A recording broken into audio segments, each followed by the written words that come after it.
Good morning again, Steve here, and today I'm going to talk about something I'm going to call crime, poverty, and the danger of the bartender. Now, there's this character who's been elected into the U.S.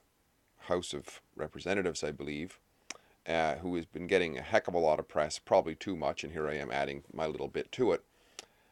I think, I don't know how to pronounce her name exactly, Alexandria Ocasio-Cortez, I believe. Many people are referring to her now as AOC or just simply as Peter Schiff calls her, the bartender. So from here on in, she'll be referred to as the bartender.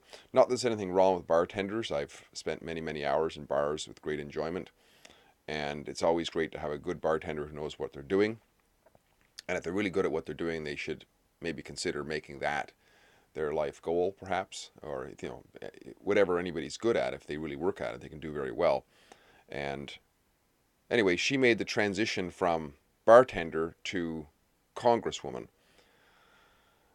I'm going to talk a little bit about the implications of that uh, as in a roundabout way, right? Because many people say, especially, I hear this a lot anyway, that poverty creates crime, and or crime creates poverty. Now, which one is more true? I mean, there's a little bit of truth in all of that, right? But which one is more true? Well, I think what we have to do, first of all, is look at what really constitutes crime.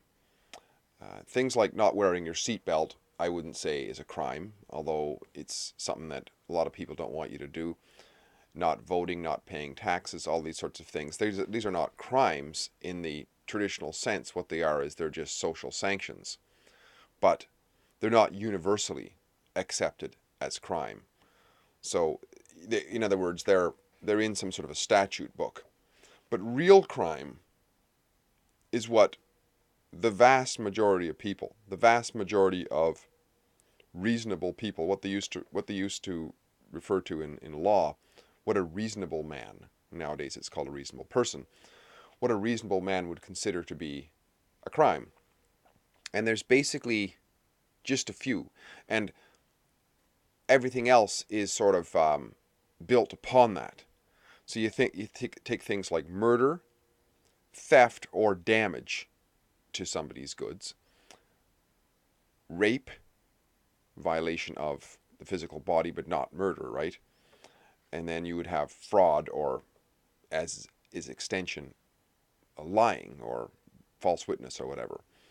Those and the tangential actions which are, maybe partially there, are what is considered crime, right? If you so it's sort of like this, they're all property crimes if you think about that in a way, because we own our bodies, right? And that's what most people agree to universally, that we shouldn't have slavery, overt slavery. So if we shouldn't have slavery, in other words, we can't own another human being, then who among us owns that human being but themselves, right? So if we murder, we are destroying the property of that individual, we're destroying their life, their essential property. Theft or damage of what they own, that's property. Rape, that's a violation of that person's primary property, their body, right? And fraud and lying, well, that is misrepresenting to the point where we could damage. Like that's like a violation of a contract, right? The contract is, let's say we make a deal together that you're going to take my car and pay me, $100 a month for so long, and then you just bugger off with the car. Well, that's theft, but it's also a violation. Like the violation of the contract results in one of these things. So now, if we were to say that um, poverty creates crime, we'd have to look around and say, okay, if people are poor, then there must be a lot of crime there.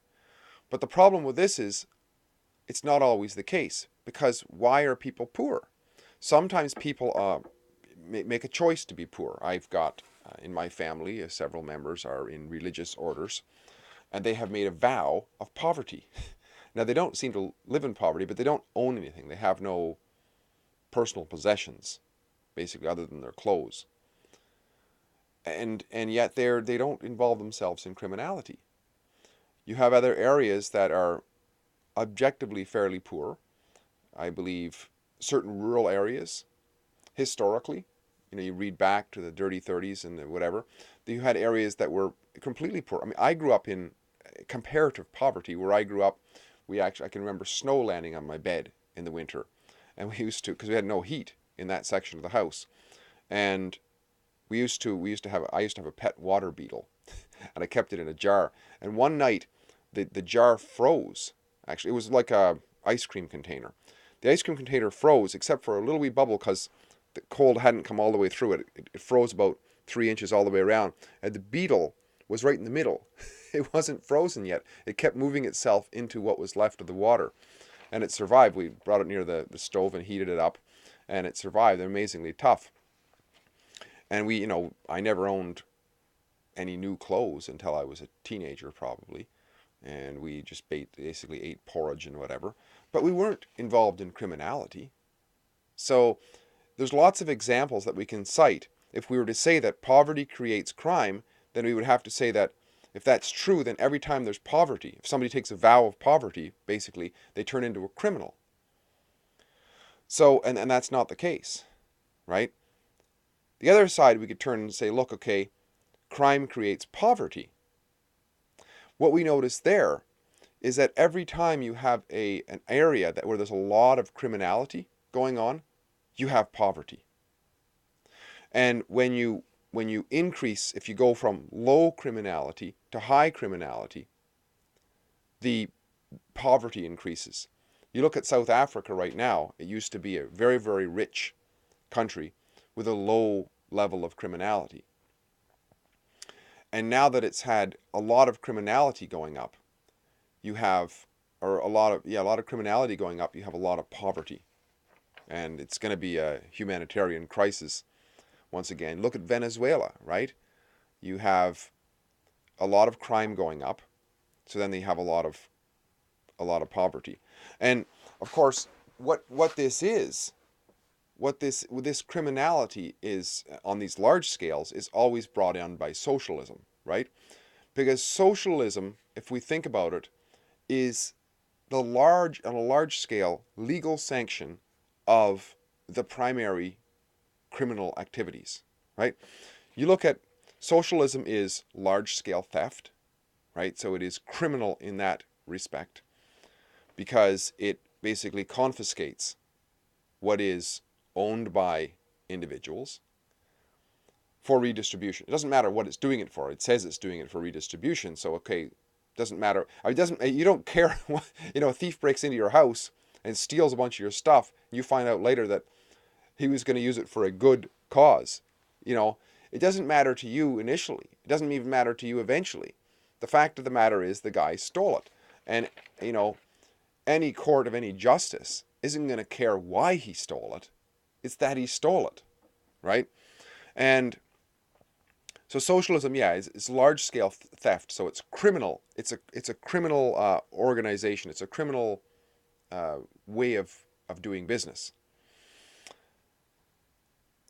Socialism, especially end game socialism, murders huge numbers of people. I mean, the largest mass murders in history have been done by socialist institutions.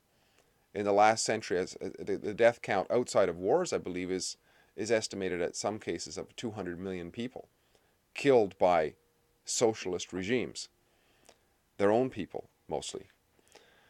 And of course, within socialism, it always promotes sexual perversion, which then of course results in all kinds of rape and what have you. And of course, the whole thing is predicated upon a lie, on a fraud, right? Because it's give up your freedom for security, but you don't end up with more security. You end up with a criminal laden society, which is incredibly unsafe. And so it violates almost all of them. And all of that results in poverty. And the reason is because who the hell's going to build something up when it's going to be stolen from them, right? The rich people are who create jobs and prosperity for the vast numbers of others. They leave, or they're killed. Or they just say, to hell with it, I'm not going to bother creating any value in this society anymore because it's just going to be stolen from me. So it results in poverty, and which is what leads me to this AOC, or the bartender or whatever, and her harebrained schemes. Now, this is what I've been talking about for a while, the danger of democracy, right? Why democracy is such a terrible, terrible idea. Because, and here's an example of it, people actually voted for this character, who apparently, when she was elected, couldn't even afford to rent an apartment in Washington. I mean, here's somebody who's gonna be allowed to speak on economic matters, who can't even afford to rent an apartment. I mean, her job in Congress is going to be a complete windfall for her. Like, she's going to be there forever because she can never get a better job than that. Whereas you take a guy like Trump, he refuses to take a salary, right? And he's the one who's crucified. As far as I remember, Rob Ford, the mayor of Toronto, he didn't take a salary either. But what did the media do to him? Media circus. Imagine if a guy like Obama didn't take a salary. He would have been held up as a saint, right? He would have been held up as the Pope, basically. Well, he was anyways, but they gave him a peace prize, and he went on afterwards to drop 100,000 bombs. But he drew a salary. Of course he did, because it was the best job he ever had. But for Trump, this is a demotion, right? Trump is actually losing money to do what he's doing. But this Cortez character, she's making out like a bandit. After a few months in Congress, she'd be able to rent an apartment, crawl out of her wherever she was. But anyways, she comes up with these harebrained ideas, the Green New Plan or whatever it is.